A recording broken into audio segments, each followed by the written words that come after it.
me so much with that qualifying was, his lap on the scrub tyres in Q2. That saved him a set of tyres for tomorrow. And again, Charles put down a hell of a marker with that first run in Q3, and massive pressure to go and deliver a lap. And he did it. He did it all in Sector 2, really. And a really perfect lap and a tiny margin, but a vital one for tomorrow's race. It was a phenomenal effort, wasn't it? A couple of weeks in the bounces, dragged laps out that people think are unthinkable when you look at yesterday. How calm is he under pressure? Because he looks a very different person, Christian, to where we were this time last year. He's able just to do the maths and get to where he needs to be. He was pretty good under pressure last year. So, look, I think it's, you see all, sportsmen at the top of their game when the big pressure moments come, and that was one of those. And, under an expectant crowd, with it's so easy to make a mistake or just over push, over drive, and he responded in the best possible way, very calmly, and nailed a perfect lap. It is interesting, isn't it, when you watch elite sportsmen right at the top of the game. Doesn't matter what the sport is, as you pointed out there, it is the pressure moments that they can kind of turn it on.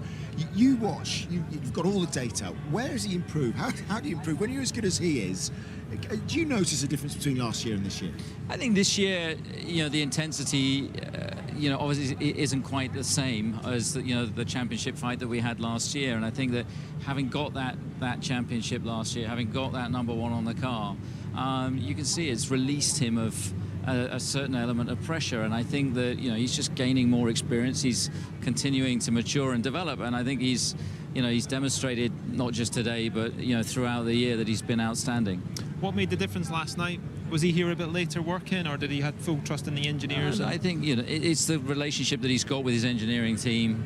The hard work that goes on behind the scenes. Crunching the numbers late night, on the simulator yesterday in Milton Keynes, and it's all about teamwork. I mean, we were on the back foot after losing P1 yesterday, and P2 looked pretty uncompetitive. So to come back and get the pole position is beyond what we expected today. Is there any concerns with gearboxes? Because you opened up the gearbox this morning as well, didn't you? No, I think it was just a precautionary check. I mean, you can never say there's no concerns, but obviously, the car's running well, and so far so good. It's getting to a point, isn't it, in the season where it's domination. You haven't been in this position for quite some time. As you said, it was a tight fight last year. How does that feel to be back kind of comfortably in the lead? Domination by about 0.02 of a second.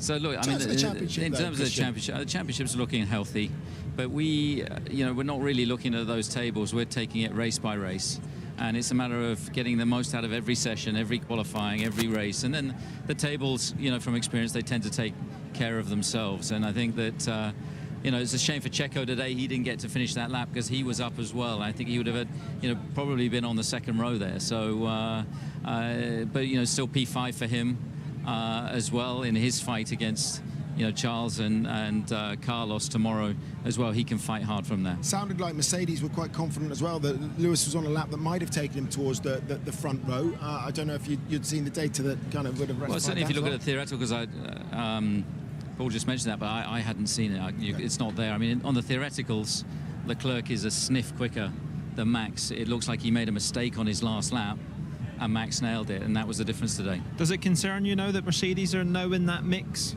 A slip up and they're there? Well, I think we expected them to be at this circuit, like in Budapest, to be right there, and they'll be competitive in the race tomorrow. They have very good, tire deg and so on. I think they're going to be a factor, and of course, they've got nothing to lose as well. So it sets things up, nicely for a really exciting race tomorrow. Thanks, Christian. Best of luck tomorrow, and well done.